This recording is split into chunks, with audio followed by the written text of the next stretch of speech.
Kang Dynasty is out and Doomsday is in. In case you haven't been made aware yet, it's official with the announcement of Avengers Doomsday coming in May 2026. Avengers Kang Dynasty, originally planned for that date, is cancelled. Everyone was eager to know what was going to happen with Marvel's upcoming Avengers films after all the drama with their Kang actor, Jonathan Majors. To get us all on the same page, Jonathan Majors was caught up in some serious legal issues that led to him being dropped from the MCU and other projects. This created a big problem for Marvel since he was playing Kang the Conqueror, the next main villain. He already played the character in the Loki series and Ant-Man and the Wasp: Quantumania. In fact, Quantumania hinted that all variants of Kang in the universe were played by Majors, so you can see how that would cause an issue. People wanted to know if Marvel was going to recast the character since Kang seemed to be so central to so many upcoming projects,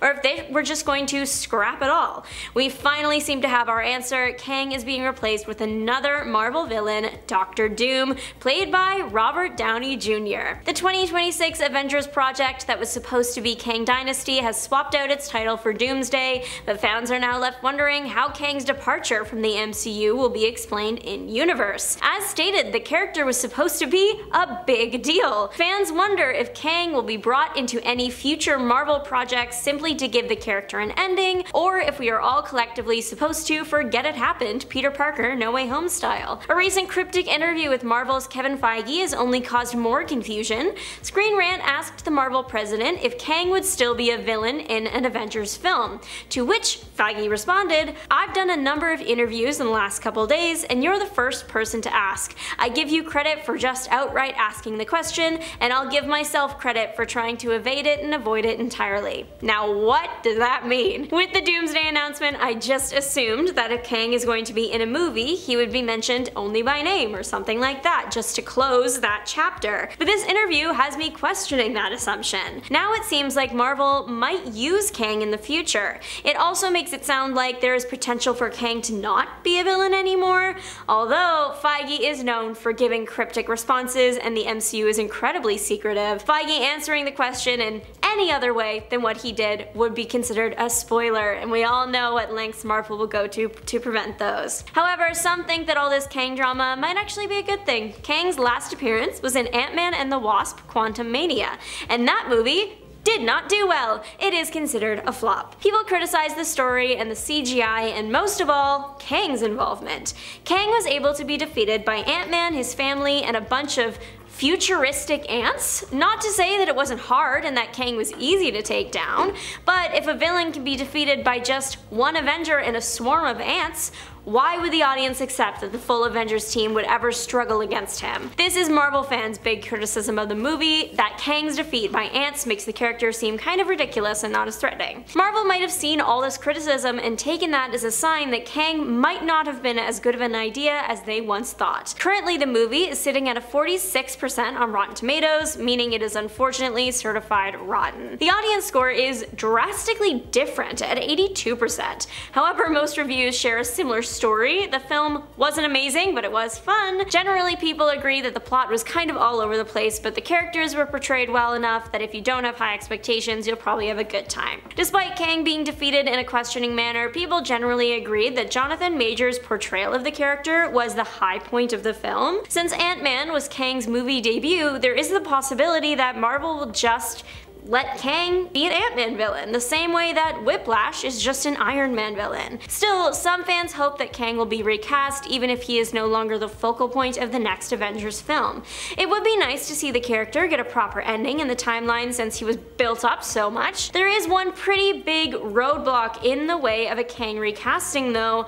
A rumor has been floating around that the reason Marvel replaced the villain and not the actor playing the villain is because Majors had a clause in his contract saying that he was the only actor that could play any and all versions of Kang. That would explain why all Kang variants in the Ant-Man scene were Majors and why Marvel switched to Doctor Doom when they could have easily gotten a different actor. They recast other roles in the past, like War Machine, and even done some more recent recasts with characters like Thunderbolt Ross in Brave New World. I wouldn't put it past Marvel to do something wild and maybe like find a loophole by making Doom a variant of Kang. I don't know how they would manage that impossible task, but when all bets are off, anything is possible with Marvel. The original timeline for the future Avengers films was Kang Dynasty, releasing in May of 2025, and Secret Wars in November of 2025. But then the writer's strike happened, and the Major's guilty verdict came along, and everything was pushed back by almost a year or more.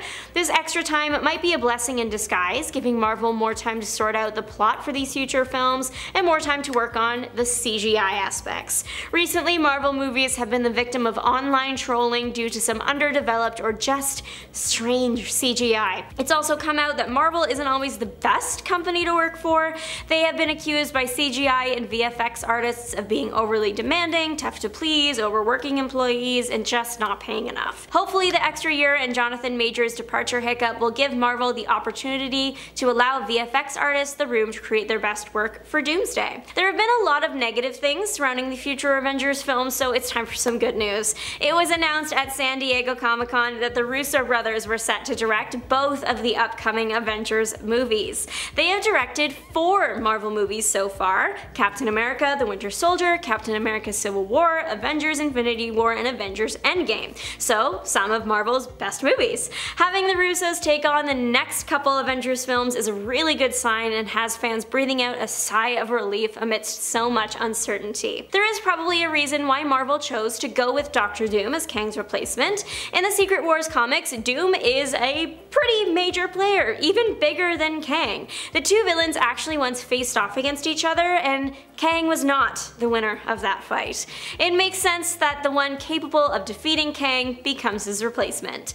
Marvel oftentimes doesn't adapt comics, just like takes the characters or a general story and modifies it for the big screen, sometimes even making something brand new. So when they originally announced Secret Wars, everyone assumed that Marvel was just gonna take inspiration from the 1984 and 2015 comics, but make Kang the focus, create a new storyline. Now that Kang is out, there is more potential for Marvel to stick to the source material should they want to. Something that I think Marvel might do to explain away Kang's disappearance is having Doom somehow mention he defeated every Kang. For the past few years, maybe he's been like moving across universes, destroying every Kang the Conqueror variant. This is inspired by the Kang/Doom match in Avengers Secret Wars comics that ended poorly for the Conqueror. If Doom was from another universe, it would also explain why he's being played by the same actor as Iron Man. Maybe Doom would have been attacking Kangs because they were one of the only beings powerful enough to defeat him. I don't know, but it would be a fun concept for the movie. There are lots of actors that could draw in audiences the same way that RDJ could.